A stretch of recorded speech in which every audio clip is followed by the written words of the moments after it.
Congo Buzz Télévision, la chaîne de la Nouvelle République.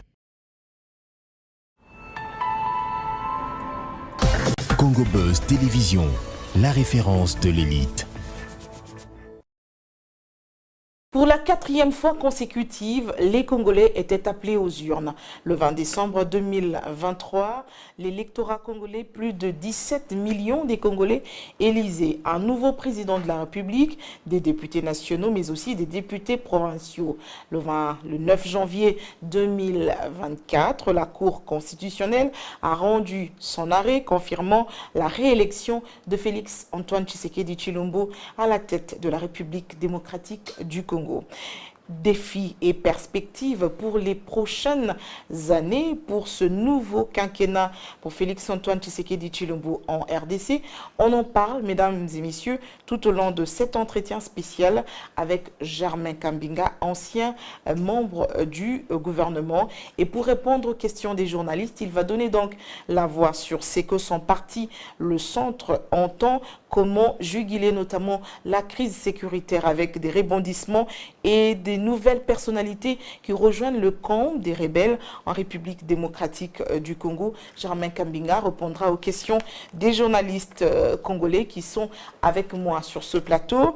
Dan Zing de Congo Buzz Télévision, Jean-Pierre Kayembe, journaliste que vous connaissez, et John Kabemba de PSTV. Ensemble, nous allons donc parler des questions d'actualité, des questions de l'heure, et certainement que notre invité répondra aux questions que vous vous posez à la maison et à vos différentes préoccupations. Monsieur Germain Kambinga, bonsoir. Bonsoir, Rachel Kitita. La dernière fois qu'on a fait une émission, c'était il y a plus de 10 ans. C'était à Tropicana TV, si je ne me trompe pas bien. Et c'est un plaisir de vous retrouver. Alors, processus électoral terminé. Vous-même, on va commencer par... vous êtes porté candidat aux dernières élections législatives. Résultats publiés par la Commission électorale nationale indépendante. Alors, quelle est la leçon principale que vous tirez de ces élections, notamment en ce qui concerne d'abord les législatives nationales? Écoutez, d'abord, il n'y a pas de surprise. Moi, je vois beaucoup d'agitation sur les réseaux sociaux et un peu partout. Joseph Kabila a décidé, lui et sa famille politique, de ne pas être partie prenante. Martin Fayoulou, qui a été les 5 dernières années le principal opposant à travers des points de vue assez contradictoires, s'est retrouvé isolé dans cette élection sans une machine et des candidats. Les chiffres et ces mathématiques ne nous laissaient pas beaucoup de surprises sur les résultats de ces élections de toute façon. Avec l'essentiel des candidats qui étaient issus de l'Union sacrée, le combat était plus un combat fratricide qu'avec d'autres.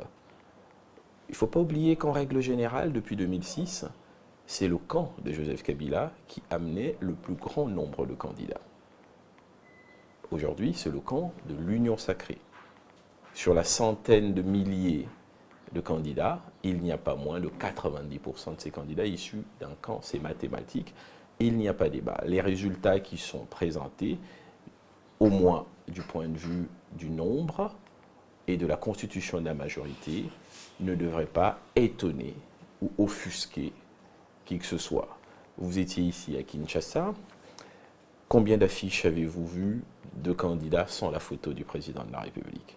En réalité, c'est une élection qui s'est jouée en faveur du camp du pouvoir du fait de nombreuses contradictions inhérentes à la mauvaise structuration de notre opposition politique. Et ce n'est pas a posteriori qu'il faut porter la critique. Nous pensons qu'il faut avancer. Les élections sont derrière nous. Ceux qui se sentent lésés ont le loisir, comme s'agissant d'élections présidentielles, de se rapprocher des juridictions compétentes, en l'occurrence la Cour constitutionnelle, s'agissant des élections législatives. Mais ne jamais oublier que le contentieux électoral est un contentieux objectif. Ça veut dire que les juges ont pour mission de vérifier, d'une part, la régularité du processus. Donc il faut pouvoir prouver qu'il y a eu des irrégularités enfreignant la loi et la Constitution dans l'organisation de ce processus. Ensuite, c'est beaucoup plus subtil, l'intime conviction des juges est rencontrée lorsqu'ils arrivent à évaluer l'impact de ces irrégularités sur la sincérité des résultats. Et c'est généralement là que se trouve le problème. Vous prenez l'élection présidentielle, nous avons un candidat qui a eu 0,00%. Il vient contester un candidat qui a plus de 73%. La question que le juge se pose, a-t-il les preuves? Est-ce que lorsque vous avez 0,0, ce n'est pas mathématiquement et en termes de translation la preuve que vous n'avez pas une implantation nationale suffisamment importante pour avoir en votre possession des éléments objectifs de contestation? Parce que c'est bien là la clé. Comment prouver que les résultats présentés ont été entachés significativement par les irrégularités que vous semblez dénoncer? Contentieux objectif. Et je pense que le résultat, disons l'arrêt de la Cour, ne laissait l'ombre d'aucun doute. Objectivement, le candidat qui contestait le président de la République n'avait pas les éléments de preuve pour rencontrer l'assentiment des juges. L'élection, le contentieux électoral, retenez-le, est ce qu'on appelle techniquement un contentieux objectif. S'agissait-il des bonnes élections, des élections chaotiques ou des élections très bien organisées? Mais écoutez, chacun a son baromètre. En 2006, on a eu une guerre, une deuxième, une troisième, à Kinshasa, à la suite du processus électoral. Nous avons eu des candidats comme Azarias Rouberois et Matousila qui avaient demandé l'annulation. En 2011, nous avons eu une fin de campagne meurtrière. La campagne ne s'est pas terminée parce que les derniers jours, il y avait tellement de tensions qu'on a suspendu la campagne. Nous avons eu une publication lacunaire des résultats parce que sur les 100% des suffrages exprimés, la CENI de l'époque n'a publié que 50% des résultats. On a encore en tête les images de tous les bulletins de vote sous la pluie à la Fikine. Le centre Carter, d'ailleurs, à l'époque, demandait l'annulation des élections de 2011. En 2018, introduction de la machine à voter, des soupçons sur la capacité de l'opposition à vérifier techniquement la neutralité de ces machines s'est posée. On a déclaré Félix Tshisekedi vainqueur de cette élection. L'opposant principal s'est érigé en président élu pendant 5 ans, considérant, comme ils ont voulu le faire croire, que la victoire n'était pas dans le camp qui a été proclamé. Aujourd'hui, nous avons une élection avec un président de la République qui gagne et une opposition qui crie à la triche, des élections législatives avec des images impressionnantes, chacun son baromètre. Mon point de vue, c'est que nous avons un processus électoral qui structurellement a des limites depuis 2006. Nous n'avons pas fait mieux, mais nous n'avons pas fait moins bien. Tous nos processus sont conflictogènes. La réalité, et c'est ça le courage politique qui doit nous permettre de nous projeter, c'est devons-nous continuer avec cette façon d'organiser nos élections? Est-ce que le régime opérationnel de Sun City n'a pas vécu, n'a pas failli? Est-ce qu'il ne faut pas être dans une projection qui doit nous permettre, en 2028, de ne pas faire les erreurs de 2006, répétées en 2011, en 2018 et aujourd'hui en 2023? Nous jouons à chaque fois avec le feu, nous nous rapprochons du précipice et nous continuons à nous plaindre. Vous savez ce que disait Einstein, que la folie, c'est répéter les mêmes choses et penser obtenir des résultats différents. Nos élections sont à l'image de nos lacunes. Nous avons toujours privilégié le mouvement plutôt que la perfection. Nous le faisons encore une fois. Mais arrêtons-nous un moment et disons-nous qu'il est temps de reformer. Il faut reformer la CENI, il faut reformer le processus électoral, il faut se poser les bonnes questions. 20 ans, c'est suffisant pour constater qu'un régime, un système politique a atteint ses limites et qu'il a un besoin de renouvellement. Le système politique congolais a besoin de faire sa mue. Le régime de Sun City, je le répète, est fini. Il faut ouvrir une nouvelle ère et avoir le courage de le faire. Avant de passer la parole à Jean-Pierre Kayembe, une petite question avant la publication des résultats pour les législatives nationales. La CENI avait annulé le scrutin de 82 candidats, dont certains poids lourds, que l'on reconnaît bien. S'agissait-il là de la régularisation du processus ou d'une manière d'écarter certaines personnalités de la course électorale? Ben non, moi je pense qu'il y a eu des images tout à fait inquiétantes. Cette fois-ci, avec le développement des smartphones, les gens avaient peut-être un tout petit peu sous-estimé cette réalité. Et la CENI, pour la première fois, a pris le courage, parce que les irrégularités, moi je suis quelqu'un d'honnête, elles ne sont pas nouvelles. S'il y avait des smartphones en 2006, en 2011, on aurait peut-être eu des images aussi spectaculaires. Mais aujourd'hui, pour la première fois, et ça, il faut savoir féliciter le maçon lorsque le mur respecte les angles. Pour la première fois, la Commission électorale nationale indépendante a eu le courage et a manifesté cette volonté de mettre en lumière et de dénoncer toutes ces indélicatesses. Maintenant, il y a la présomption d'innocence, les recours existent, la justice est là et nous aurons le fin mot de cette histoire. Mais ce qu'il faut noter, c'est que sur le point de vue de l'image, il était essentiel et le peuple a réagi positivement à cela.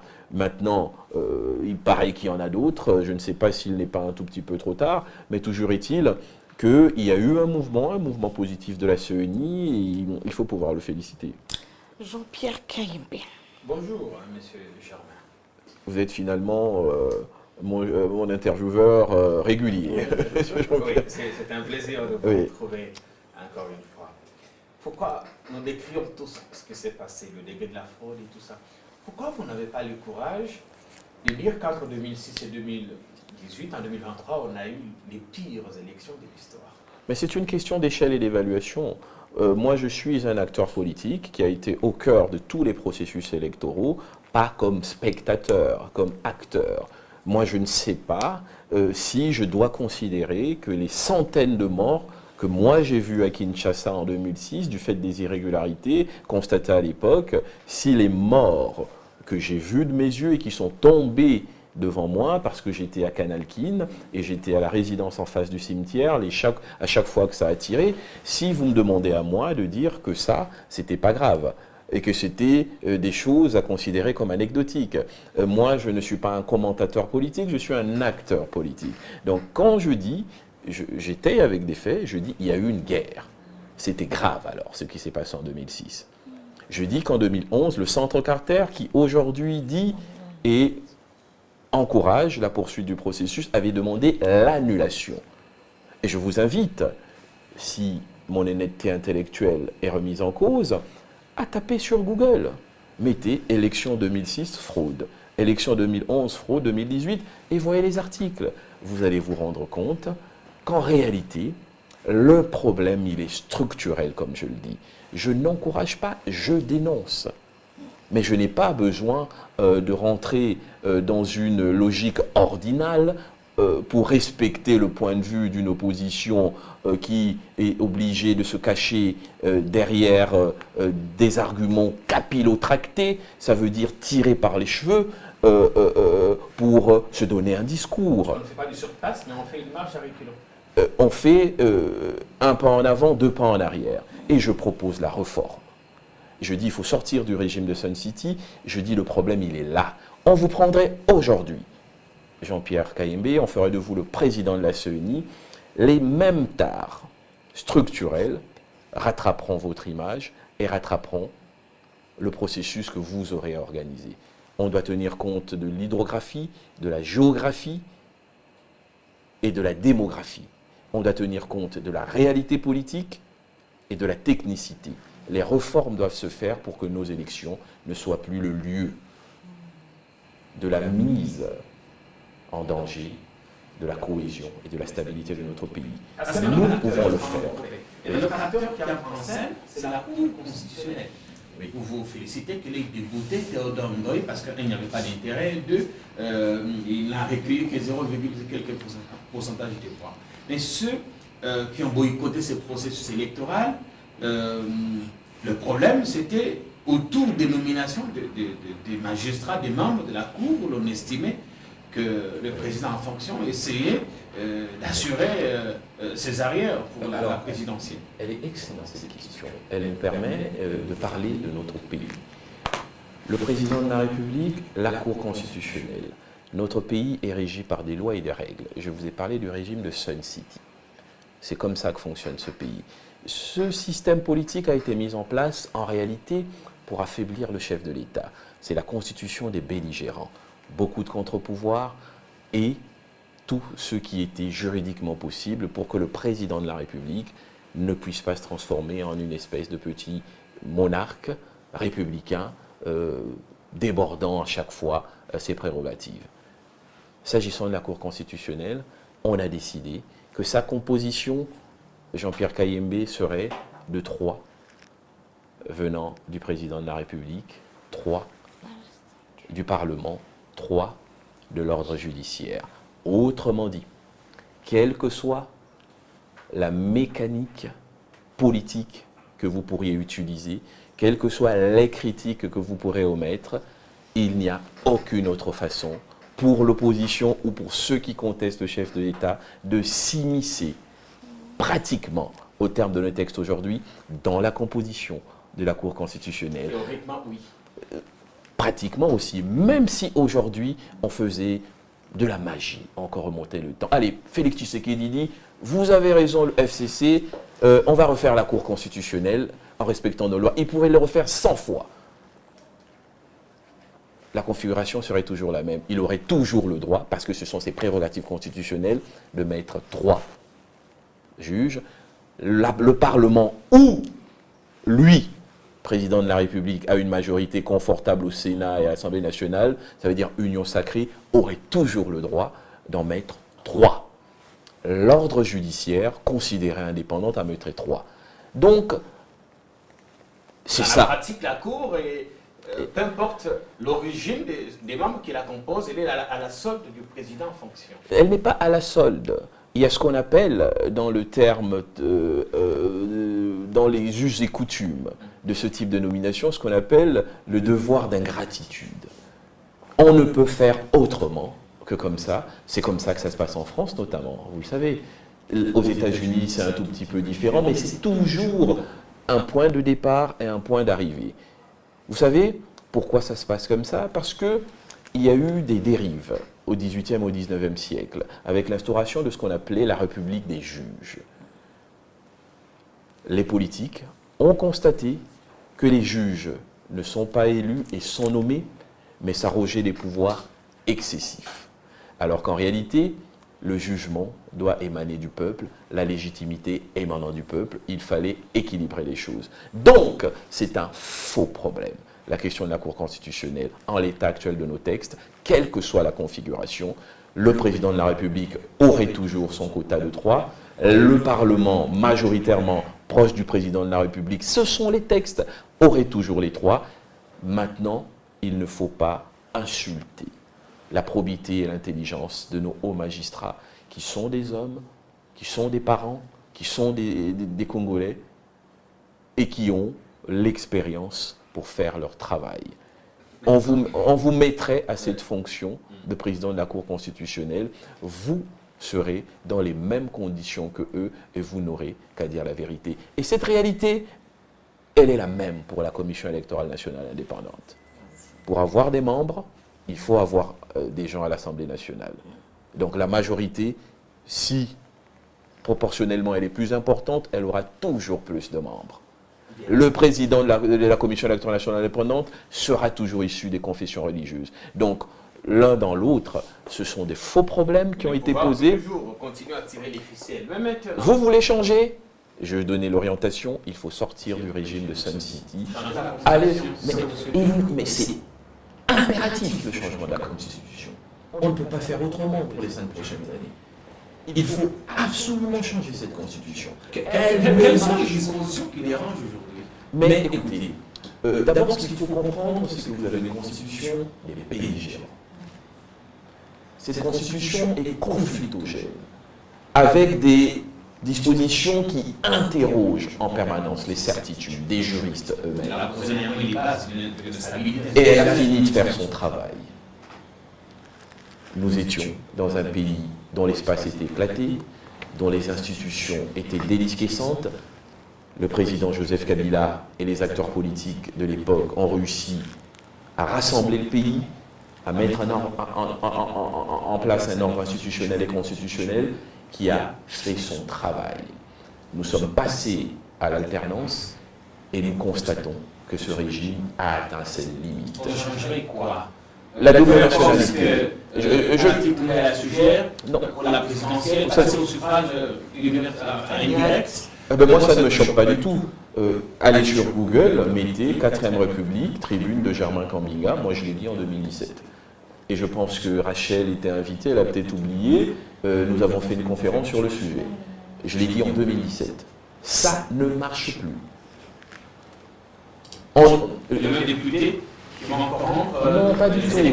Non, pas du tout. Chargé d'élire le président de la République. Mais le système Germain Kambinga, non, pas du tout. Dans ce pays, en 1960, non, pas du tout.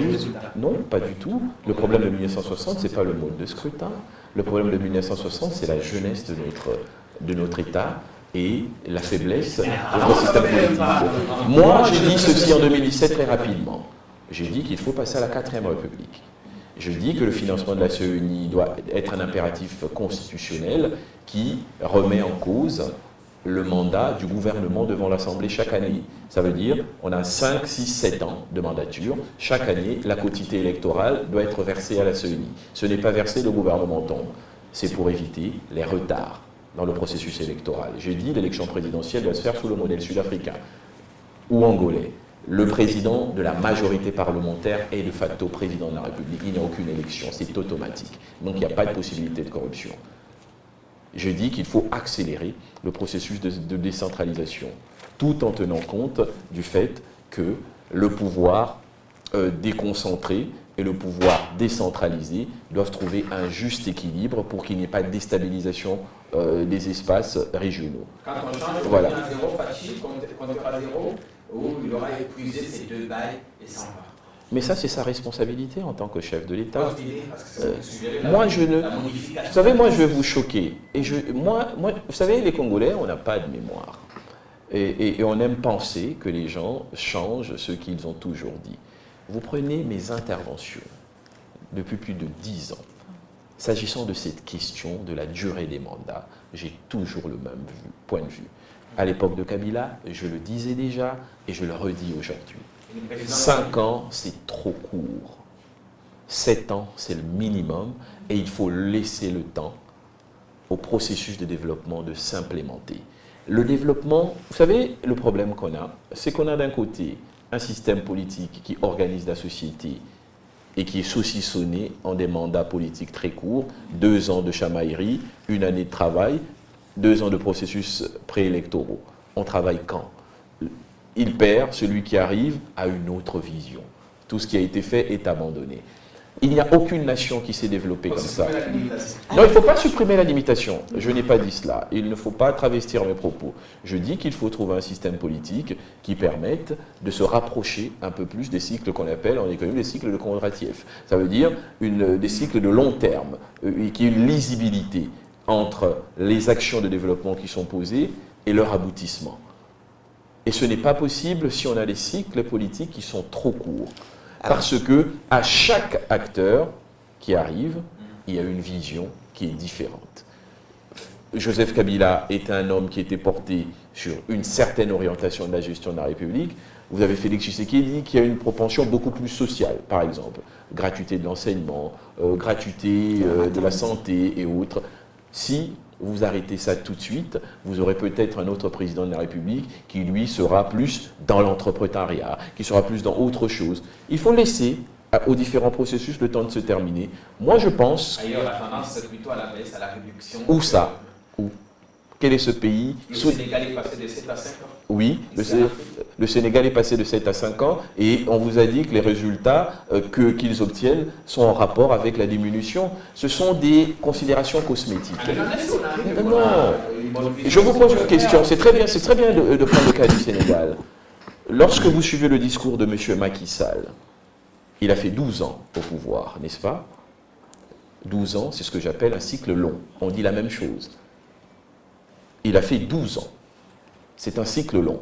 Ça veut dire que vous avez le temps de commencer un projet, d'implémenter un système, d'opérer des réformes structurelles, d'éviter la gouvernance du fait accompli et de faire aboutir cela. C'est ça. Non, mais c'est ça la réalité. Il faut pas toujours à un moment qu'on fasse le choix, Rachel Kitita, entre le pourquoi on fait de la politique, le pourquoi on met en place des institutions. Est-ce qu'on met des institutions en place pour des considérations cosmétiques et l'imitation de ce qui se fait ailleurs, ou est-ce qu'on met en place des institutions et un système politique pour répondre à nos besoins de développement? Alors, vous parlez de modification, certains parlent carrément de changement, réécrire une nouvelle constitution, ainsi l'adapter aux impératifs de l'heure. Est-ce que c'est le cas pour vous, avant de passer à Dan Zang de Congo Belge? Mais moi, je vous ai donné mon point de vue. Changement ou réécrire complètement? Bon, ça, ce sont des considérations cosmétiques et sémantiques. Ce qui est important, c'est qu'il faut passer à la 4e République. Il faut prendre le courage des réformes, prendre tout ce qui n'a pas marché, garder ce qui a marché. Il faut avoir le courage de modifier et de dynamiser ce qui n'a pas marché et changer ce qui doit l'être. C'est une question de courage politique. Je vous pose une question, et nos téléspectateurs nous regardent.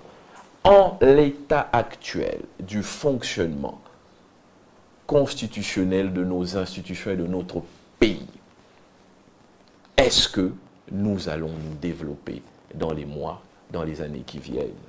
C'est à vous de reprendre. Moi, je dis non. On a un système politique qui n'est pas adapté, une constitution qui n'est pas adaptée à nos objectifs de développement. C'est un choix à faire. La démocratie désordonnée qui est la nôtre, vous venez de parler des élections, 100 000 candidats, des gens qui ne savent pas aligner 2 phrases qui viennent envahir, au lieu de se former, au lieu d'être utile à la société. Parce que la politique est le seul secteur où on a des salaires confortables. Chaque législature, on perd en niveau. Ça ne marche pas. Si l'objectif de l'organisation de notre société, c'est développer notre pays, on doit prendre le courage, comme les Coréens, comme les Japonais, comme les Singapouriens, comme les Taïwanais, comme les Chinois, dans notre organisation politique à nos objectifs de développement. On va évoluer. Dan Zang, vous avez la parole. À chaque cycle électoral, c'est toujours la même rhétorique. Il y a des élus, il y a un élu, mais c'est toujours des contestations. Tel n'a pas élu, tel n'a pas été élu, tel a été élu. Il faut annuler les élections, c'est des simulacres d'élections. Il faut revenir à la case départ. C'est quoi la solution définitive? On doit continuer dans ce schéma. La CENI organise l'élection, on a des contestations. Qu'est-ce qu'il faut? Mais vous dites exactement la même chose que moi. Et c'est le constat que nous posons. Devons-nous continuer à faire semblant de ne pas voir la réalité? Ça ne marche pas, ça ne marche plus. On a des intelligences. Elles doivent s'asseoir, réfléchir, en tenant compte des leçons du passé et voir comment projeter notre pays. Le Congo, mon cher Dan Zang, c'est l'Arabie Saoudite de demain. Toutes les richesses dont l'humanité a besoin pour se construire par rapport aux choix stratégiques qui ont été opérés, révolution technologique, révolution écologique et j'en passe, toutes les richesses qui conditionnent le développement du monde de demain se retrouvent en quantité immense dans ce pays. Soit le Congo se reforme, se met au diapason de l'universalité, soit le Congo disparaîtra. C'est ça la vérité. N'écoutez pas vos politiciens, n'écoutez pas tous ces braillards, les gouailles bonimenteurs qui viennent faire des leçons de démocratie alors qu'ils ne savent même pas ce que c'est la démocratie. La preuve, la plupart sont présidents de leur parti depuis 10, 20, 30 ans, mais ils veulent donner des leçons. Moi, je pose une seule question à cette nation. Est-ce que notre organisation politique quelle que soit la volonté d'un individu, peut nous amener dans les 10 ans sur le sentier vertueux du développement. Nous savons que non. On a besoin d'une constitution, on a besoin d'une organisation qui met la compétence et l'obligation de résultat en avant. On a besoin de textes qui obligent la nation à avancer avec contrainte. Je vous ai dit, comme Taïwan, comme Singapour, comme la Chine, comme toutes les nations qui décollent. Mais tant qu'on va considérer dans ce pays que le débat cosmétique de la politique politicienne est celui qui doit supplanter le débat du développement, tant qu'on va considérer que le haute-toit que je m'y mette est la solution, tant qu'on va considérer que nous devons tous être des députés pour avoir 21 000 $, tant qu'on va considérer que les mines du Katanga doivent ad vitam aeternam être la mamelle nourricière de la RDC sans penser à la diversification, on aura planté et nourri les germes des conflits électoraux inutiles que nous avons. Je vous pose une question tout de suite. Messieurs les journalistes, nous venons de dépenser 2 milliards de $, dans ce processus électoral. 2 milliards de $. Je parle ici des 1,1 million à peu près du processus et de tout ce que tous les candidats ont dépassé par ailleurs. Donc cette nation pauvre et sous-développée, qui a encore des problèmes d'infrastructure routière, des problèmes d'énergie, des problèmes d'éducation, des problèmes de santé, s'est offert le luxe de dépenser 2 milliards de $. Et pour quel résultat?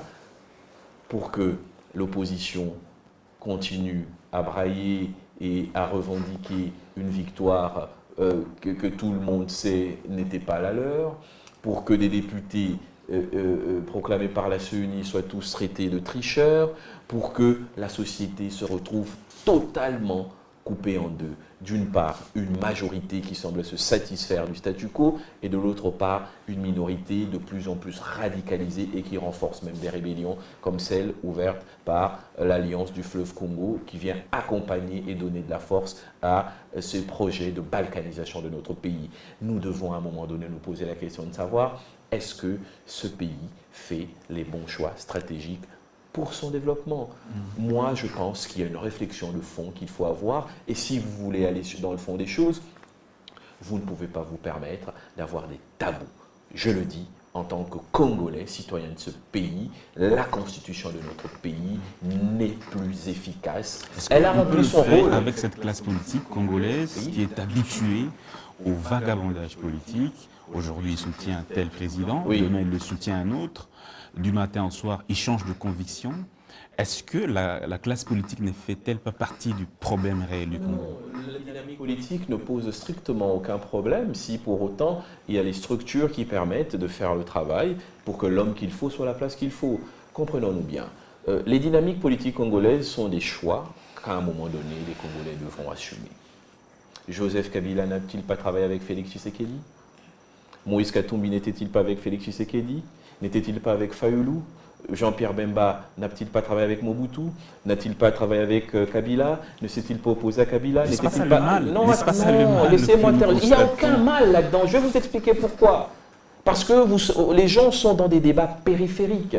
Nous sommes une nation qui n'a pas assez de compétences encore pour embrasser l'ensemble de la problématique Congo. Nous ne pouvons pas nous permettre, si nous avons vraiment le souci de développement, des économies de compétences. On a combien de neurochirurgiens? Aujourd'hui, alors, on aurait un neurochirurgien proche de Kabila, il n'aurait pas le droit d'avoir un marché d'ouverture parce qu'il est dans l'opposition. On a combien de techniciens de haut niveau, traders et d'ingénierie financière de pointe qui peuvent créer un actif financier, arrimer le Congo au marché international, Libor et autres. On en a combien? Ça veut dire qu'en réalité, le problème que vous posez est un problème périphérique. Je vous ai dit, la dynamique politique congolaise n'est pas un problème à l'efficacité de l'action. Ce qui est un problème, c'est l'organisation des textes institutionnels qui ne sont pas mis en place pour permettre que l'homme qu'il faut soit à la place qu'il faut pour que les compétences et les performances remplacent les récompenses. C'est ça le problème que nous avons. Si vous arrivez à résoudre ça, le marché des compétences politiques peut rester ouvert, ça ne posera aucun problème. D'abord, notre Constitution impose à tout président de la République de faire des coalitions. On ne peut pas faire autrement. Un parti ne peut pas avoir de majorité. Ce sont nos textes. Ensuite, Le texte régissant le fonctionnement des partis politiques fait en sorte qu'on a des gourous qui se disent démocrates et qui font 30 ans à la tête de leur parti sans possibilité d'émergence. Un jeune talentueux comme Dan Zhang rentrerait dans un parti, il n'aurait aucune possibilité comme Obama, comme Sarkozy contre Chirac, de prendre la tête du parti et de devenir candidat président. Quels résultats, M. Germain? Ce sont des problèmes. Qu'est-ce qui se passe en Quels sont les réalité? résultats que nous avons, malgré tout ce que vous défendez? Non, moi je ne défends pas, j'analyse. J'analyse, donc je fais le rapport entre l'antécédent et le conséquent. J'essaye d'apporter de la lumière. J'ai dit, moi j'ai repris le débat politique parce que j'étais en jachère, j'ai laissé la terre en jachère à un moment, parce qu'il faut arrêter de faire prospérer la bêtise. Comment s'organisent les partis politiques au Congo? Ce que vous appelez le crossover, en Occident, ça existe. Et pourtant, ce sont des bastions idéologiques. Chez nous, les bastions idéologiques n'existent pas. Le découpage territorial est un découpage sociologique et culturel. Le MLC, c'est un parti qui a dès le départ un ancrage socioculturel dans l'Équateur. L'UDPS, culturellement et historiquement, a un ancrage dans le Kasaï. Et ensuite, il étend. L'UNC, c'est un ancrage dans les Kivu. Et c'est comme ça depuis toujours. C'est notre définition. Parce que nous sommes un pays immense, parce que nous avons plusieurs cultures, parce que c'est comme ça que s'organise notre histoire et notre sociologie. Aux États-Unis, en France, c'est totalement différent. Les bastions sont idéologiques. On sait que le sud de la France, Nice, est généralement de droite. On sait que le nord de la France est généralement de gauche. En Belgique, on sait que le Hainaut, on sait que Mons, c'est généralement socialiste. On sait qu'une commune comme celle-là est toujours de la droite. Voilà comment les choses se découpent. Donc ne faites pas de confusion. Le rassemblement permanent, les séparations et les réconciliations reposent sur les impératifs sociologiques et culturels de à tel notre point pays. qu'une majorité parlementaire change en cours de législature. Notre constitution Le permet. Absolument.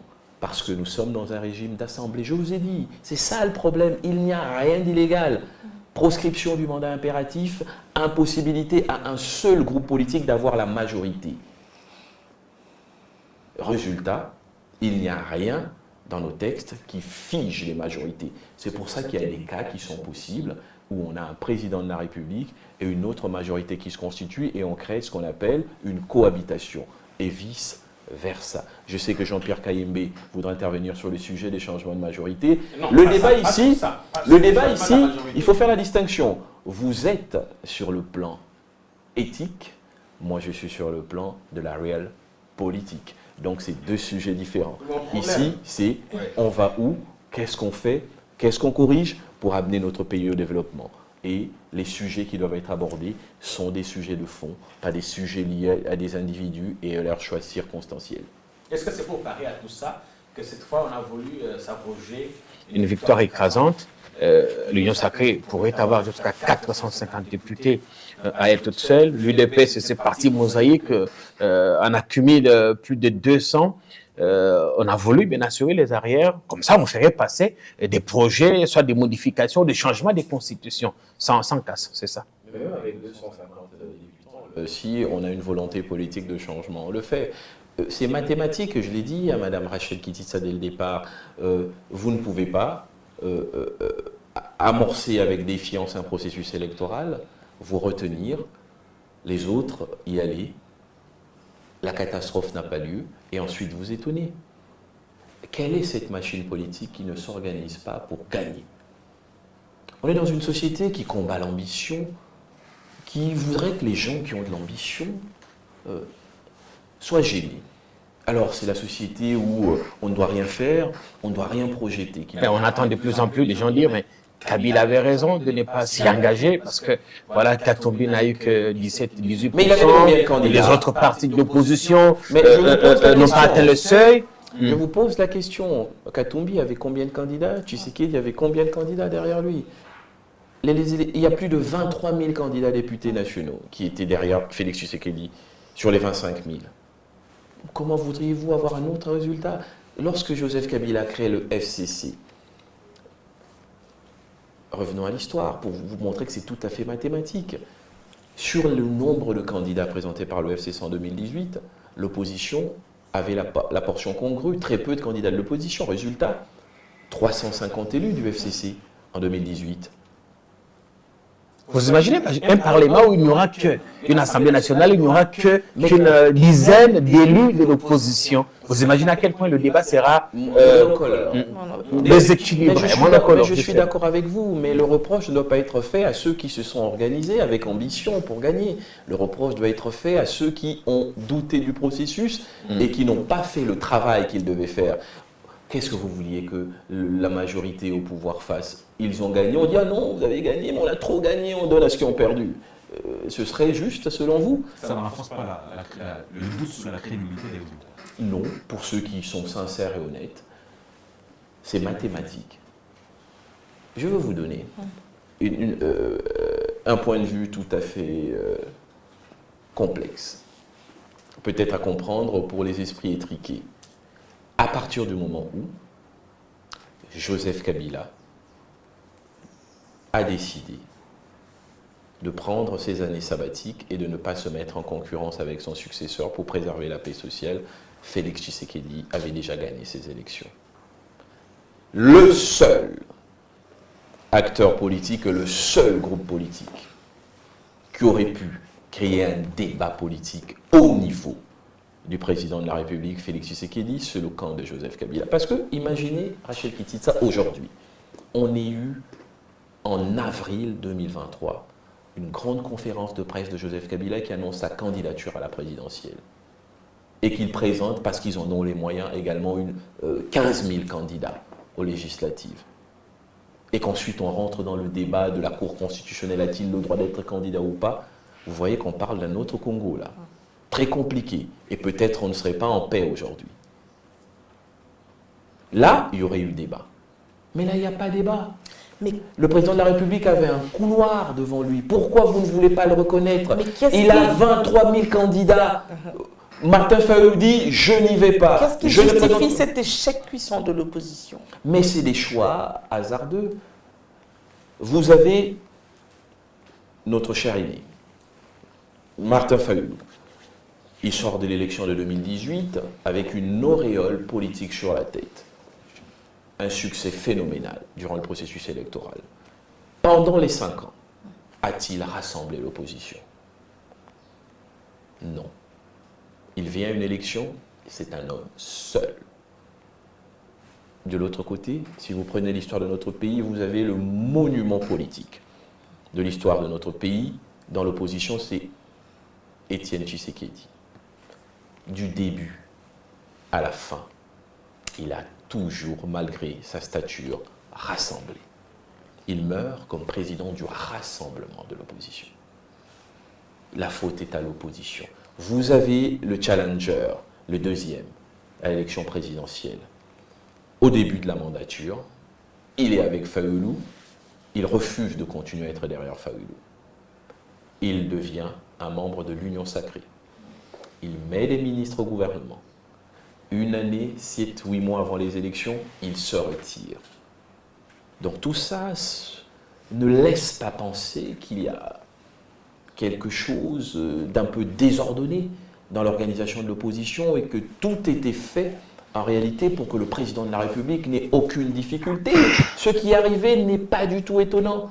Je vous ai donné le seul schéma qui aurait donné lieu à un véritable combat politique dans ce pays. Alors, sur ce même ordre, élection terminée, résultats publiés, présidentielle confirmée par la Cour constitutionnelle, on va dire des réactions qui arrivent, des pays qui saluent la victoire de Félix Tshisekedi, mais qui invitent les acteurs politiques à se mettre ensemble, à dialoguer, la France le dit explicitement, pour recréer, retrouver la cohésion nationale. Les États-Unis le disent également qu'il faut renforcer la cohésion nationale. Est-ce que quand on appelle à ce dialogue, après des résultats d'une élection organisée, comme vous le dites, déjà que le vainqueur était connu d'avance, selon vos explications, par rapport à tout ce qui entourait l'organisation de ces élections, est-ce qu'un Non, par dialogue... rapport à tout ce qui entourait Voilà. l'organisation de l'opposition, Exactement. pas les élections. Exactement. Est-ce qu'un dialogue a son sens d'être Non, aujourd'hui? on n'a pas besoin d'un dialogue en République démocratique du Congo, ce serait superfétatoire. Le président de la République a fait ce qu'il avait déjà à faire, ça veut dire il a tendu la main. Son discours du 31 décembre, sur le perron de son QG de campagne, après sa proclamation, c'est de dire « Nous avons des opinions différentes, mais je vous tends la main pour que, rassemblés, on puisse faire avancer notre pays. » Mais ça va se matérialiser comment? Ben, Je vous tends la main. le président de la République définira les modalités, mais il ne faudra jamais oublier que cet homme a eu 73% des voix, une large majorité, et qu'à chaque fois qu'il se déplace dans la ville, il est accueilli comme une rockstar. Aujourd'hui, je n'ai jamais vu ça. Donc, ça veut dire qu'il a l'onction et la légitimité. Donc, vous n'allez pas embrigader la légitimité du peuple ou subordonner la légitimité du peuple aux ambitions des acteurs politiques. Il tend la main, parce que notre pays est en guerre, parce que le peuple a lancé un message de rassemblement en enjambant tous les différents clivages sociaux, culturels et provinciaux pour dire « il est Moulouba, il est du centre, je suis du nord, je suis de l'est, mais mon pays est en guerre, je me mets derrière mon commandant suprême pour défendre notre territoire ». Et il a donc cette majorité, mais il tend la main à cette minorité parce qu'il perçoit ce message du rassemblement que le peuple congolais veut. Et c'est à l'opposition de répondre à cette main tendue. Les modalités de mise en œuvre de cette main tendue dépendront entièrement du président de la République qui a la légitimité populaire. Des années 60 à ce jour, jamais un acteur politique n'a eu un tel niveau de légitimité. Ce qui veut dire de l'autre côté de très grandes responsabilités pour des réformes, pour des changements qui doivent rencontrer les aspirations du peuple. En réalité, c'est très lourd ce que le président de la République porte. L'avenir ne doit plus être une menace, mais doit devenir une espérance. Donc, on va évoluer, pardon Zach, on va évoluer. Non, on va évoluer. On va vous laisser 20 minutes avec M. Kambinga. Pour vous, vers la fin, les Linga, là, vous aurez vos 20 minutes à vous spécialement pour terminer avec lui. Alors, évoluons maintenant. On va parler maintenant des défis, puisqu'on a parlé élections, les grands défis qui attendent le prochain gouvernement, qui attend le prochain Parlement. D'abord, ce qu'il faut reconnaître, c'est que le président de la République a certainement une bonne équipe. On ne peut pas faire les résultats électoraux qu'il a fait et rassembler comme il a rassemblé l'ensemble du pays si on a une mauvaise équipe. Il faut dynamiser ce qui a à changer, conserver et améliorer ce qui doit l'être.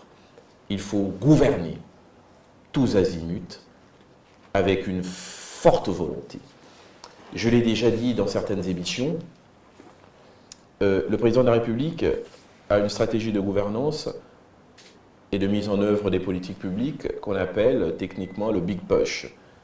C'est une théorie économique émise par Rosenstein Rodan dans les années 40. L'idée, c'est de prendre des piliers, de mettre des investissements massifs et dans un esprit de cohérence pour entraîner vers le haut les pays en sous-développement. Et c'est ce qu'il a intuitivement pu faire déjà avec la gratuité de l'enseignement et les incursions faites sur les questions de santé et des infrastructures avec le projet des 145 territoires. Moi, je pense très rapidement qu'il faut passer à 6 piliers renforcés. On a un budget qui est aussi dorénavant. Il a d'ailleurs parlé des 6 engagements. Programme de campagne électorale. Voilà, le budget de la République démocratique du Congo 16 milliards. Va osciller en fourchette basse, 13 milliards, fourchette haute, 16, 20 milliards peut-être, si on travaille bien. Ça veut dire qu'on peut définir 6 piliers. Le premier pilier, c'est la sécurité, parce que c'est pour ça qu'il a été élu. Rétablir la sécurité, la dignité et l'intégrité territoriale. Le deuxième pilier, il faut poursuivre avec l'enseignement, l'éducation, les réformes, la formation professionnelle. Le troisième pilier, c'est la santé. Finaliser le projet, le mettre sur les rails, santé universelle, construction d'infrastructures sanitaires. Le troisième pilier, c'est l'énergie. Pour moi, c'est l'énergie. Quatrième pilier, c'est l'énergie, disais-je donc. Cinquième pilier, ce sont les infrastructures et les transports. Et le sixième pilier, pour moi, c'est l'agriculture. La même Le méthode. social là-dedans. Tout ce qui est santé, éducation, c'est le social. Et si vous avez une agriculture prospère, c'est le prix des denrées alimentaires, c'est le panier de la ménagère. Si le président de la République fait pour tous ces différents piliers, applique la même méthode qu'il a appliquée pour imposer la gratuité de l'enseignement, j'étais au gouvernement quand il lance ce projet, personne n'y croit. Nous n'avons pas l'argent, nous n'avons pas les moyens opérationnels. Il dit, on va le faire. Et finalement, ça a été fait. Le Big Push.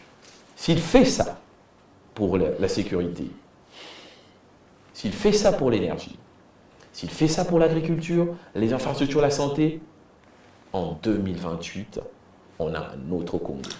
À côté de cela, rapidement, toujours dans les perspectives, je vais aller rapidement, je pense qu'il faut faire en sorte que le gouvernement de la République travaille sur ce qu'on appelle la crédibilité budgétaire. Je veux dire, si vous mobilisez 70% du budget, faites en sorte que chaque secteur gouvernemental ait ses 70% d'exécution budgétaire dans le cadre de la reddition des comptes. Ce sera une révolution extraordinaire qui permettra au ministre de la formation professionnelle, au ministre de la recherche scientifique, au ministre du développement rural de faire des réalisations à la base qui permettront, si vous voulez, le maillage territorial du processus de développement.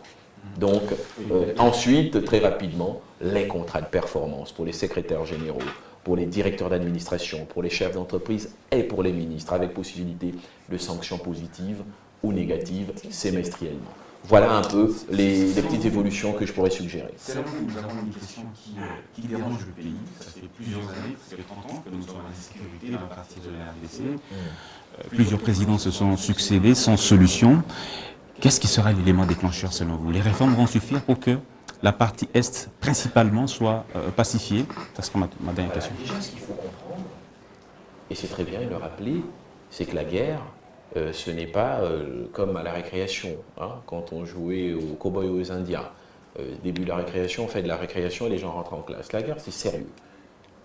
C'est très sérieux.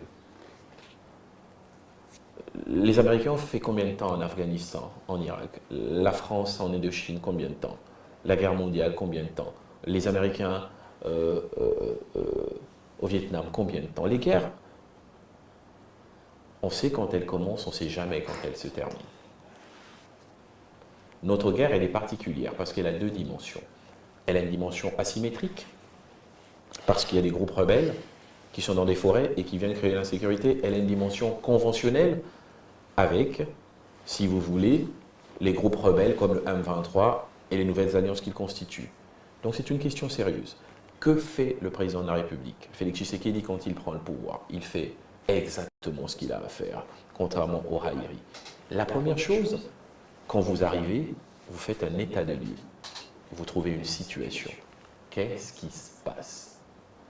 Il a un tableau de bord. Il trouve un accord.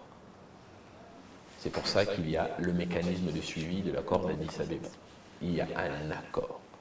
Il essaye de comprendre cet accord. Quand on dit il a reçu le M23 ici, il a ressuscité, moi je trouve ça un peu amusant. C'est pour ça qu'il faut arrêter de faire prospérer la bêtise.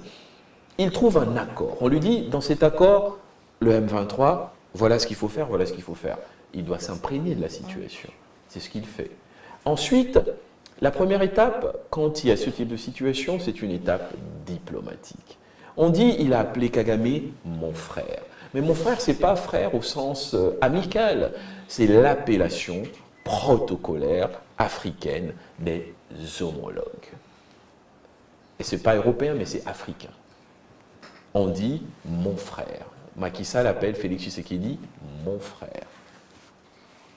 Ali Bongo, à l'époque, aujourd'hui Oligui, appellerait Félix Tshisekedi mon frère. C'est de la diplomatie. C'est pour dire, je vais au fond des choses. Je vous présente l'alternative à tout ce qui nous a séparés. La bonne foi. Mais dans le même temps, on lance un message, on fait l'état d'urgence pour dire ce ne sera plus comme avant. Dans ces provinces, je mets des militaires. On pousse la bonne foi jusqu'au niveau où, lorsque il n'y a plus de raison de se cacher, on dit, Monsieur Kagame, c'est vous le responsable. on amènera la guerre chez vous si vous continuez. On fait passer le budget de 300-350 millions à 1 milliard. On met une loi de programmation budgétaire pour renforcer notre armée. On achète du matériel militaire de haute technologie. On signe des alliances et des accords. Tout ce qui a été fait répond à une seule logique, c'est renforcer l'effort de guerre, même si on n'a pas encore fini la guerre. Et ça, le peuple l'a compris, qu'il y a un discours, une diplomatie, une offensive militaire qui permet Que la population continue de périr. et que les militaires congolais continuent de mourir pour que cela s'arrête. Voilà ce que voit la population. La population ne voit pas un État qui a abdiqué, mais un État qui se bat. Parce qu'une guerre, c'est sérieux. Oui, les populations meurent, oui, les militaires meurent, parce que ces militaires se battent pour qu'il n'y ait plus de morts. Et ça, la population l'a compris. Alors, voilà la vérité. La récompense électorale du chef de l'État, c'est pour l'effort de guerre. La guerre n'est pas finie, mais ils sentent qu'il y a un effort pour que cette guerre se finisse. Et que nous gagnions et que nous sécurisions notre on a pays. presque... On va épuiser notre temps puisqu'il y a Oui. la partie de John Kabamba. Alors, Kabamba, pardon. Petite question, courte réponse. Vous êtes pour la réduction du train de vie des institutions? Je suis pour l'augmentation par une véritable ingénierie financière des capacités de notre État. Parce que les solutions à la Bretton Woods n'ont pas fait prospérer les nations. Ça, c'est des méthodes liées aux stratégies de ceux qui font des stages dans les institutions de Bretton Woods. On a John Stiglitz, prix Nobel d'économie, ancien économiste en chef de la Banque mondiale, a statué là-dessus. Ça ne développe pas un pays. Ce qu'il faut, c'est d'avoir des députés bien payés, mais d'avoir aussi des médecins et des enseignants bien payés. Très bien. Réduction de la taille du gouvernement, s'il vous plaît. Ce n'est Réduction de la pas. taille du gouvernement. Chaque pays a sa spécificité. C'est encore des débats de confort intellectuel dans les salons avec du champagne. On peut avoir 50, 60, 80 ministres si ils ont un travail précis et des résultats quantifiables précis. Le pays gagnera. Merci beaucoup. Merci beaucoup. Merci beaucoup. Merci.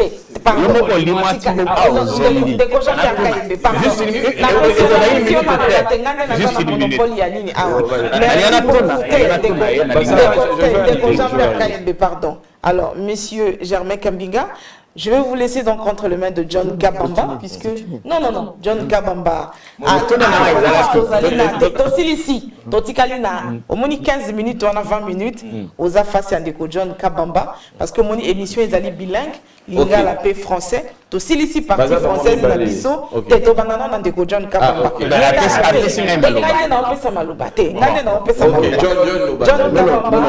John Kabamba aussi, non, s'il vous plaît, John. Non, s'il vous plaît, John Kabamba. Non, s'il vous plaît, John Kabamba. Non, je savais que c'est une... John Kabamba, pardon. Alors, non. Tosilici, allez-y, il va poser sa question à la fin.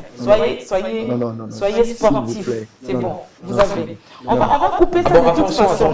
Alors, parce que Tobeta qui dit solo, il y a taille gouvernement ici. Parce que nous avons pour tout au limwaki après gouvernement, il y a kamba au limwaki.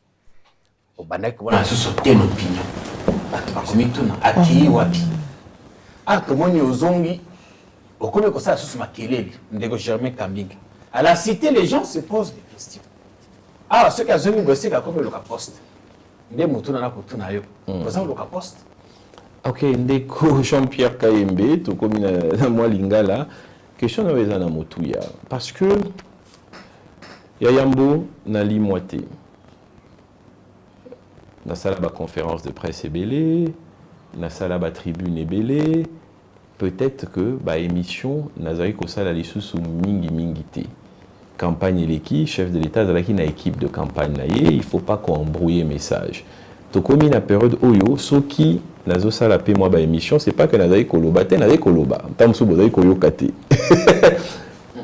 Période oyo tozo loba parce que oui, c'est vrai, on voit, il n'y a pas de problème.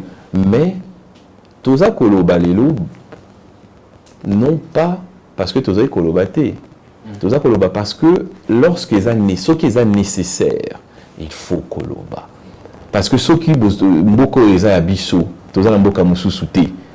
Ce qui tolobi biso nyonso toloba te, lokuta et kokota moi et belé. D'autres pays politique, ceux qui ont commis koloba boye, c'est là. Olobi, est-ce que oza koluka poste? Est-ce que oza koluka musala? C'est ça la question. Oui. Deux choses. D'abord, dans le poteau, balobaka sur le principe. Boye bisaba congolais te que koluka musala eza mabe. Mobali, musala na koluka musala. Parce que ceux qui tout salim ke bate na mboka o ndenge zokende. Ba message ya mabe et kokota kaka na ba jeu wana. Pe ndenge zo tous les gens dirait koluka musala eza mabe. Musala ya mobali eza koluka musala. Et eux, justement, Zela. Et le quoi liboso yango wana. Ya mibale, question na eza pena obako benga ambition. Eza neti kozala na question eza dire est-ce que kozala na ambition eza mabe to malamu? Non. Mobali faut azala na ambition. Ce qui oza mobali to mwasi oza na ambition te c'est koya na mokili bolobani alinga pona ko accompagner bato.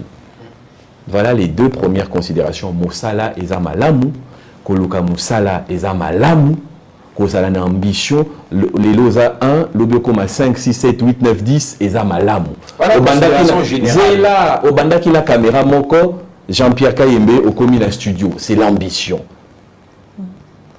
Naïbisi, maman Rachel, tout ça la émission à 2000, je sais pas, 9 ou quoi. Oh, il a commis les lots. Régie, chaîne, journaliste et Yambo. Et pas Bassi, et ça Rachel qui dit ça, et ça ambition. Donc, il ne faut pas qu'opposer la question, mais que Koluka Moussala, qu'on a une ambition, et ça mabé. Maintenant, tu es ici parti, et on a répondre à la question. Mais avant de comprendre la réponse, il faut que nous battions Yeba. Moussala, il y a l'État, na niveau où il y a Ezali Yanga, Bazwakango, Ndenge Nini. Autant le gouvernement, Maman Rachel, Ndeko John, ma entreprise, tout bon y a makelele, ou bas l'écran la TV, bas dans la poste.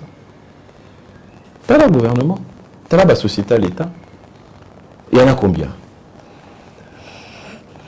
Et l'ingi koloba que koleka na TV tende mutepe saka poste. Po batu oyo et belé au bazar ka ba poste à gouvernement, au bazar ba PDG ba l'écran na bango na TVT. Pour avoir des fonctions d'État, Banzele Zalaka mi-balé à peu près. Il y a les bosso, et ça, on va bien poids politique. Ça veut dire, Bokena Maponami, Ndeko, Ndeko Bemba, Bakulutu Bemba, Ndeko, Kulutu. Papa Bahati, Arocha, poids politique, n'a ça. Mais, Neti, poids politique, il y a Yambo. Et Zalaka Obe est président de la République. Pas bien il y a un poids politique, non? Mais poids politique, il y a Yambo, il y a Nani. Et là, il y a le chef de l'État. Yépé, à côté de la nécessité, la utilité, à côté de la paix. Voilà comment on obtient les postes. Parti Moko, il y a une récompense politique. Parti Moussous, il y a une compétence. Motonetinga. Vous avez ça l'appel du pied? Zela, motonetinga. Talanga malamu, suki tilokolo. Na bandi politique lelo. Tshisekedi, Kabila, Bemba, bato nyonso bada na politique. Est-ce que bayebi Germain Kambinga te? Na koleka na TV po Tshisekedi ayebanga? Ozomona nga elenge moko bandi politique azosakana. Mais moi j'ai travaillé 2 ans avec le président Félix Tshisekedi, 60 conseils des ministres. Vous croyez vraiment que si Tshisekedi a besoin de Germain Kambinga, il doit me voir à la télévision? Mais il ne faut pas que les gens se trompent de sport. Peut-être que moi je fais un autre sport et que les gens pensent que j'en fais un autre. Parce que je vois quelques énergumènes qui passent là, qui s'égousillent dans les médias parlant de Germain Kambinga. Mais à mon niveau politique, je n'ai pas besoin de passer à la télé pour être connu du chef de l'État ou pour être regardé par un président de la République. Parce que j'ai un parcours qui fait que on sait ce que je peux, on sait ce que je ne peux pas. Donc, passer la Constitution pour vous faire remarquer. Non, je n'ai pas besoin de me faire remarquer, c'est ce que je vous dis. Ça, c'est les nouveaux qui ont besoin de se faire remarquer. Moi, mon combat, j'ai la quarantaine, je suis jeune, en bonne santé, grâce à Dieu. Un peu d'intelligence et surtout une forte expérience acquise au service de l'État. Vous voudriez que pendant que mon pays passe un moment difficile, que je me taise et que je ne contribue pas, alors que si, il y en a qui doivent contribuer, c'est précisément des gens comme nous. Moi, à mon âge, et par le parcours et expérience qui est le mien, je devrais arrêter de faire la promotion de mon projet, le centre, pour que demain, dans 10, dans 20 ans, ce soit aussi une grande structure, une grande philosophie politique en République démocratique du Congo. Ça voudrait dire que je manque d'ambition. Mon ambition, c'est que le centre, dans un combat ardu qui est le combat de la destinée, prenne toute sa place dans l'espace politique congolais dans les années à venir.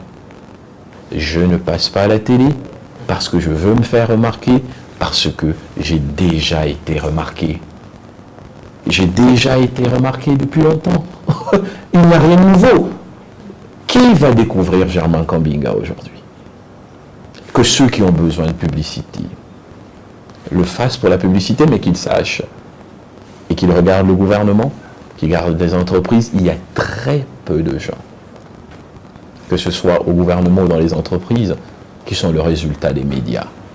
C'est le résultat de la compétence. C'est le résultat des arrangements politiques. Choisissez le chemin des arrangements politiques si vous n'avez que ça à offrir, ou choisissez le chemin de la compétence et construisez votre destinée. Voilà la réponse que je vous donne. Je vous ai expliqué dès le départ c'est quoi l'ambition, c'est quoi la valeur travail, c'est quoi la méthodologie de constitution et d'élévation dans la société politique, et je vous ai expliqué ce que moi je cherche, et retenez-le, c'est l'affirmation d'une opinion forte, centriste, dans le débat politique congolais, la construction de mon projet, à tâtons, difficilement, mais je suis un homme de conviction et d'abnégation. Quand je tiens un objectif, j'essaye de l'atteindre. Mon objectif, c'est que dans les 10-15 ans, le mouvement centriste prenne toute sa place dans l'espace politique congolais. Voilà. Peut-être pas la possible ça, Makamba Bitumba, Alliance du fleuve Congo. Tant que le Rwandais va encercler Bissou. Les Konanga qui pour Sangana Konana IM23, les Rwandais qui sont en Centrafrique, les en Brazzaville, les observateurs avertis disent qu'autant des pays amis ont félicité le Congo pour les élections qu'on a faites, autant qu'ils doivent faire pression diplomatique pour que Bitumba ne ça les maté pas battre pour embraser la région. Lélo, message de Yokotil de l'Andekonanga, na Masisi Sikazali, na ba Congolais Bazali, Kolandela de près, les Cambo et la sécurité. Écoutez, moi, je suis que Congo est dans le cannabis. Tu crois que vous avez moins de difficultés entre Bissou, ils en ont une famille. Mais le poteau le linge sale se lave en famille. Ça veut dire moi au fungoli, moi les doussous, aux obenga banguna, ba o bazana projet ya ko kata Congo, pa o bazwa mosolo o eza na mabele nango, pona bomengo ya bangu na bamboka na bango. Et ozokanisa que yo ndengo ezala noza makasi, soki bango bakoti ya ko kanga bango. Tomeka déjà expérience wana non ya ba aide wana Mzee Kabila autaka na ba Rwanda esuka nini toyebi denge makambo wana esukaka et même biso na mwa ba difficulté mususu toza na ngopelelo.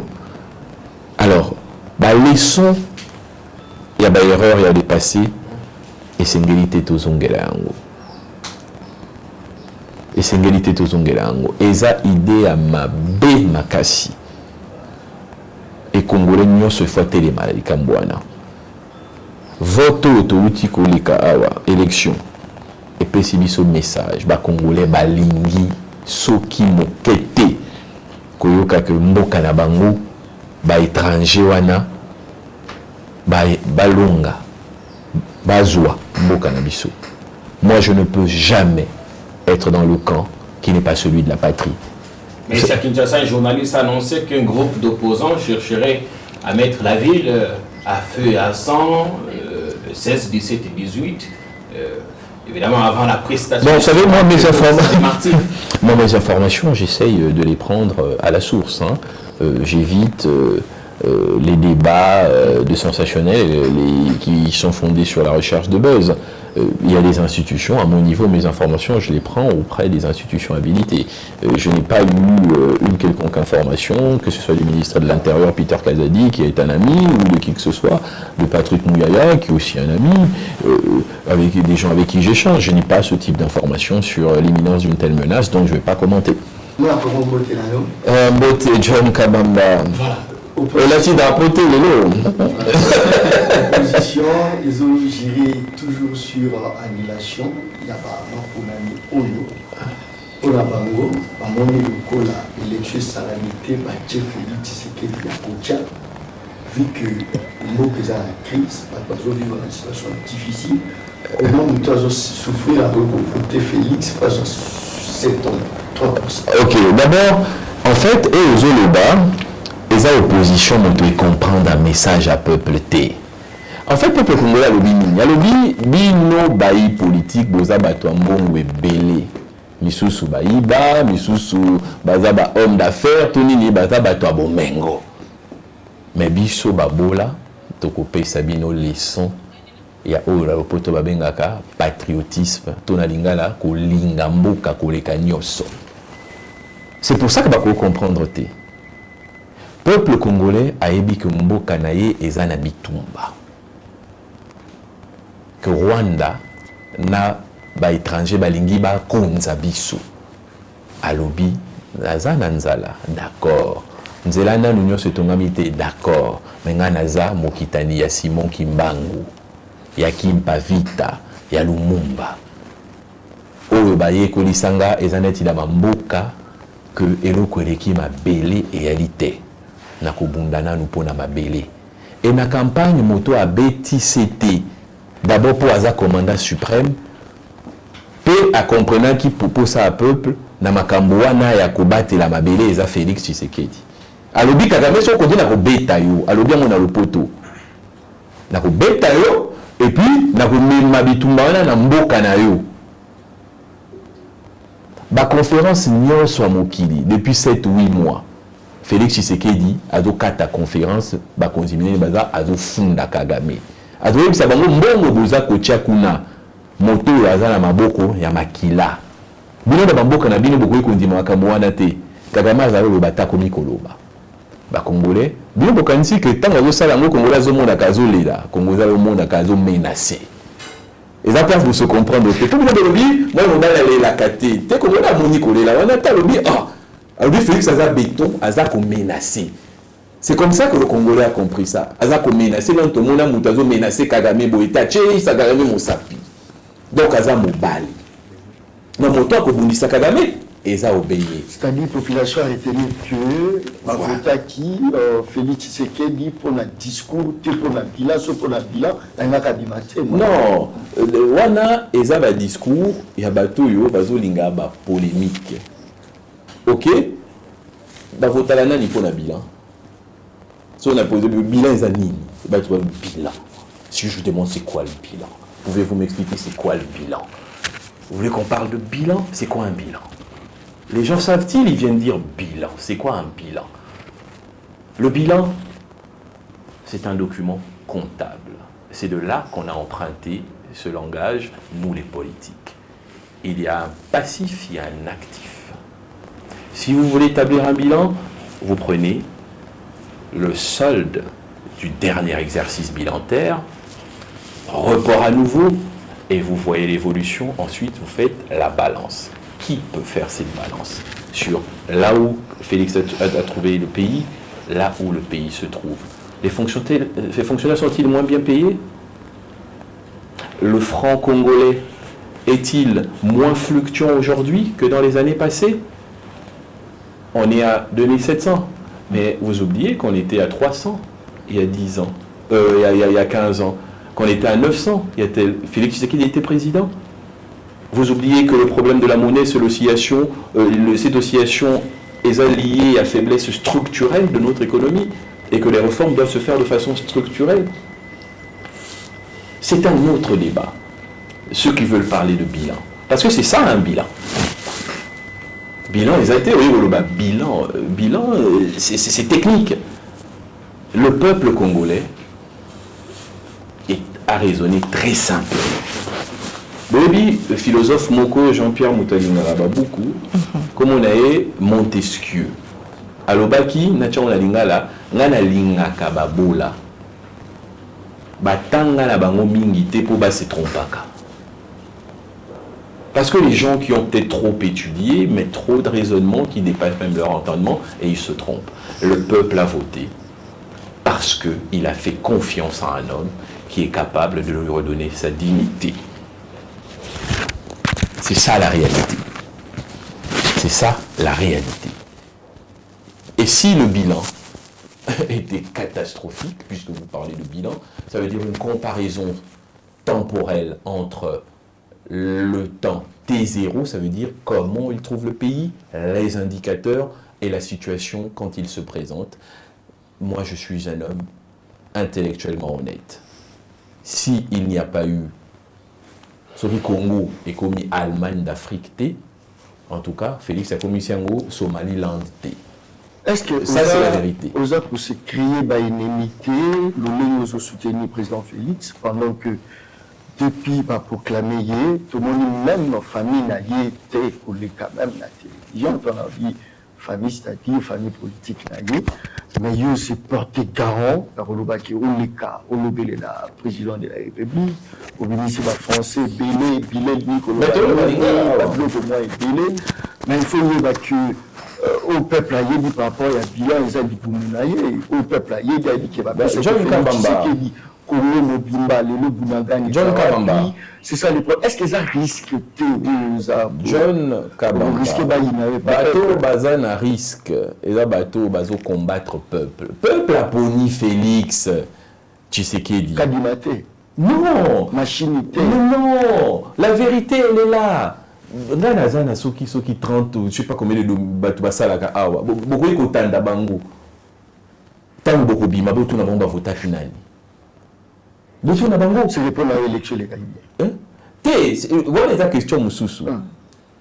Mais bien sûr que depuis 2006, élection, il y a malheur, on a ndenge bato poto balingaka, bato poto, ils étaient bakongola poto, ndenge bato bindelen, basala ke pa na bango na le salama na Congo te. Na le salama pe na ba pays africain te. Tous ça ba pays sous-développés. Donc bon, on a lobby que bon lobaté que oyo eza mieux que oyo wana. On a lobby que en 2006 bato bakufa awa pour l'élection, contestation électorale, autre chérie, ngala kaka motoyo avec molobeli, il y a Lingomba, il y a Jean-Pierre Bemba. Moto avec Okamba ba résultat P. En 2006. En 2011 tota élection et que narati na soukate ba kataka campagne. Mais ça c'est betamaka awa. Campagne katanaki. Voilà ce que je dis.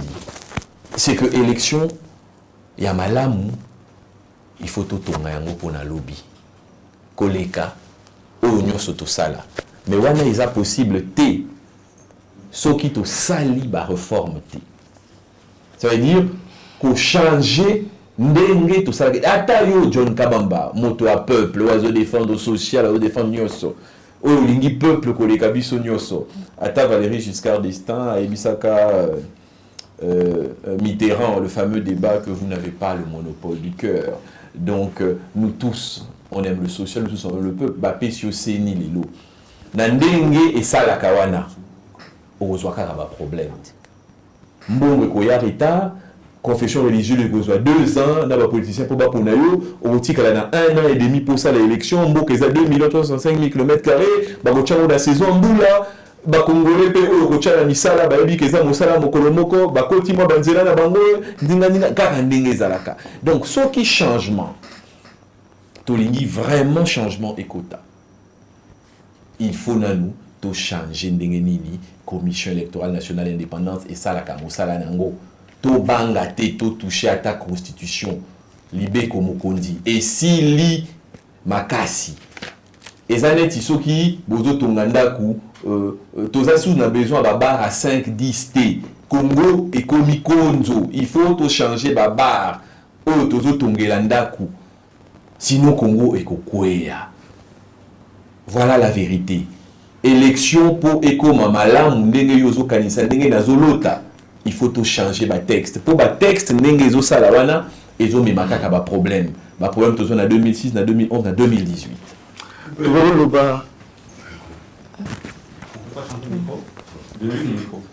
Non, non, non, le micro est bon. Il faut apaiser. Ah, comme ça. Mais combien de temps? Donc, On est déjà à 1h20. Ouais, de 10 minutes, d'accord. Parce que quand on va enlever les petites parties, on en sera à 1h20 pour l'ensemble de l'émission. On est dans le bon.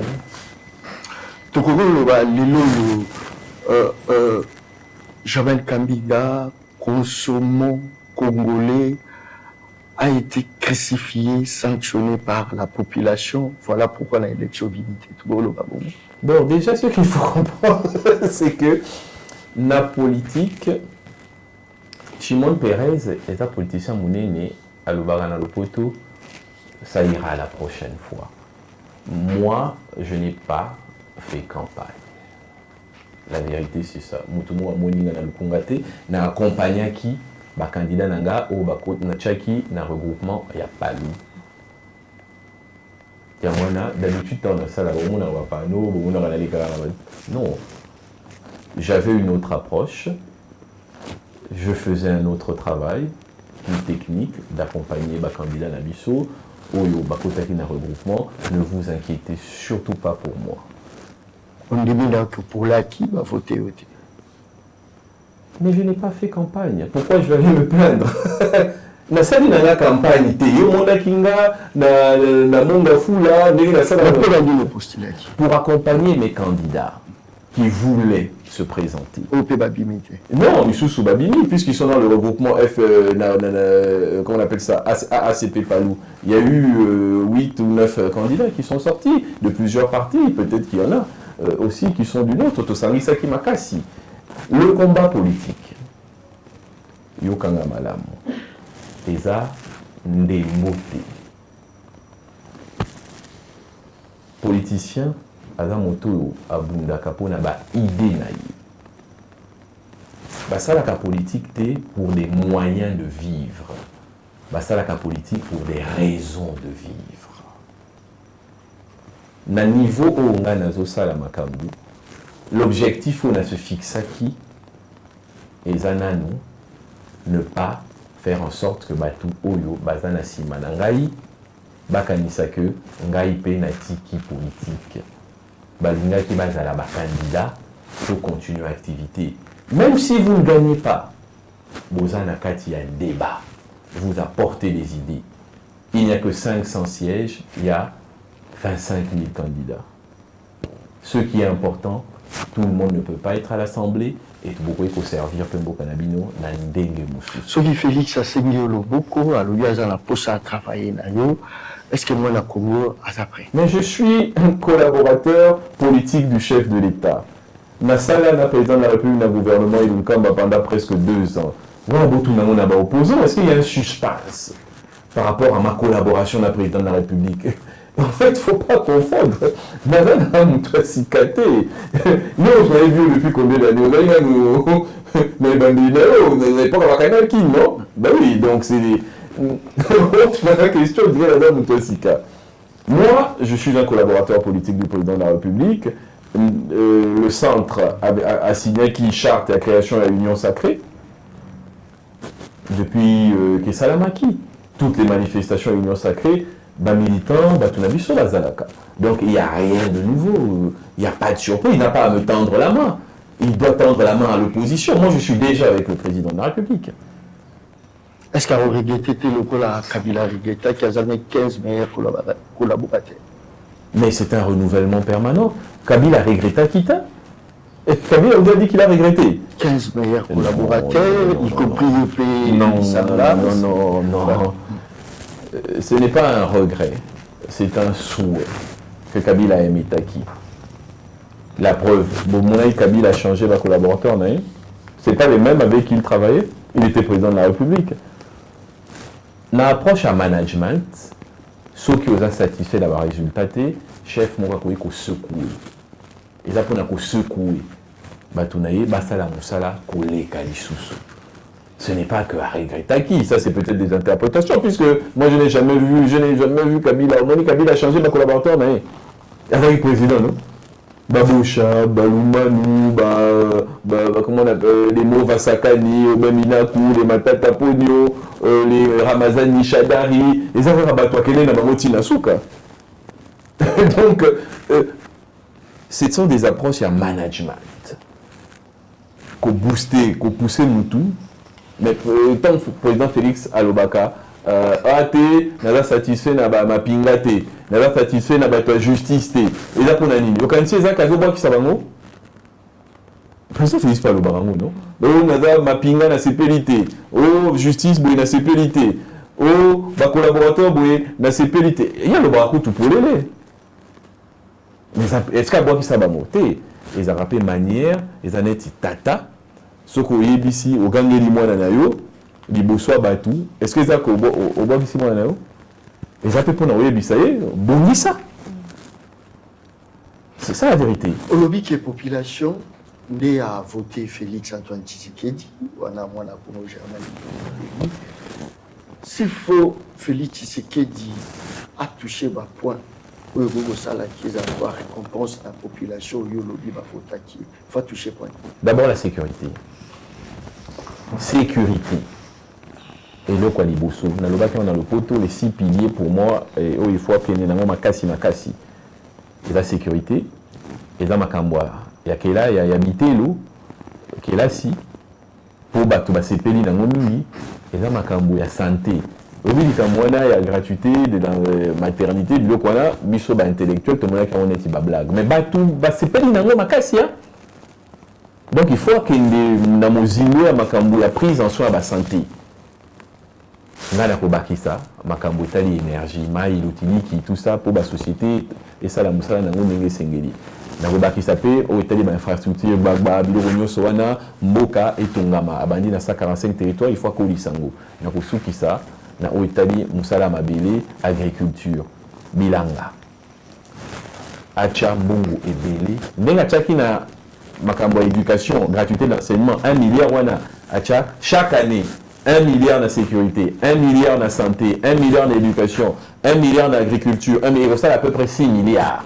Il faut un budget qui ça 13 milliards ou 16 milliards.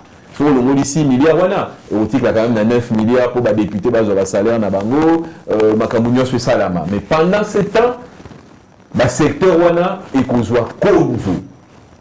Et que ça, là, que l'éducation est qu'on soit 5 milliards en 5 ans. Et l'agriculture, on doit 5 milliards en 5 ans. L'infrastructure, on doit 5 milliards en 5 ans. Au moins, il y a tant de choses pour retourner à la bino, pour en eau profonde, vous avez besoin de partenaire. Ce n'est pas impossible. Ce qui vous dit que l'Engue est fort chef à Salaki, chef de l'État Salaki Pona, éducation, wana. Batbandima qui était, ce qui a vraiment la santé, l'agriculture, à définir 6 piliers, wana. À cause de et Sengwa Makasi, la population naïe au Bavotaki. Merci beaucoup, Germain Kambinga, président du Centre, d'avoir répondu aux questions des journalistes sur des sujets d'actualité. Je vais dire merci à John Kabamba de PSTV, merci à Jean-Pierre Kaimbe et à Dan Zinc, à vous aussi, peut-être en 20 secondes. C'est 20 secondes. Mais c'est très court. Comment vous voyez l'avenir de la République démocratique du Congo, les 5 prochaines années? Moi, je vous ai donné ce que je pense qu'il doit être fait pour que les choses puissent aller encore mieux. L'homme qu'il faut, à la place qu'il faut. Des investissements massifs, selon la méthode habituelle du chef de l'État, sur 6 piliers. Éducation, santé, agriculture, énergie, infrastructure et avant tout, la sécurité. Un fonctionnement harmonieux des institutions de la République et notamment du gouvernement et les contrats de performance. Le résultat doit être la priorité. Et je pense que le président de la République a les coudées franches. Jamais, depuis 1960, un chef d'État n'a eu autant la possibilité de changer les choses. 73% de suffrage, il peut tout faire, tout reformer, le peuple sera derrière lui. Merci et merci à tous les téléspectateurs qui nous ont suivis sur nos plateformes des réseaux sociaux, mais également sur nos médias respectifs. On vous retrouve très prochainement avec un nouvel invité et le même plaisir. Congo Buzz Télévision, la chaîne de la Nouvelle République. Congo Buzz Télévision, la référence de l'élite.